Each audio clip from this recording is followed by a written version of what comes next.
Please मुझे भी कोई आंसर दे दें। मेरा बेबी अच्छा भला सब कुछ खाता था, अब बुखार हुआ और गला ख़राब, सब कुछ खाना-पीना छोड़ गया और दूध को मुँह तक नहीं लगा रहा।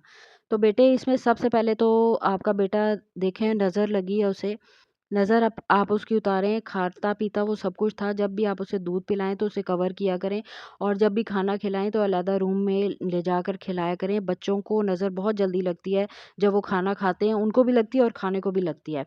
दूसरा उसका गला ख़राब हुआ है और बुखार हुआ है तो उसकी वज़ह से ज़ाहिर है उसने गला उसका पक गया तो वो खाना-पीना तो छोड़ेगा। आपने ऐज बताई होती तो मैं ज़रूर उसके लिए रेमेडी बताती। अदरक और शहद वाली मेरी रेमेडी है, बच्चों का गला, सीना सब साफ़ कर देती है। इसके अलावा सुहागे वाली मेरी रेमेडी है, तो आप अपने जो है बच्चे की ऐज बताएँ कि क्या ऐज है, उसके हिसाब से मैं आपको रेमेडी बता दूँगी, आप वो करें तो इंशाअल्लाह ताला गला उसका जो पका हुआ है, वो ठीक हो जाएगा, वो खुद ही दूध भी पीने लगेगा और खाना भी खाने लगेगा। फ़िलहाल उसकी नज़र उतारें, सदका दें।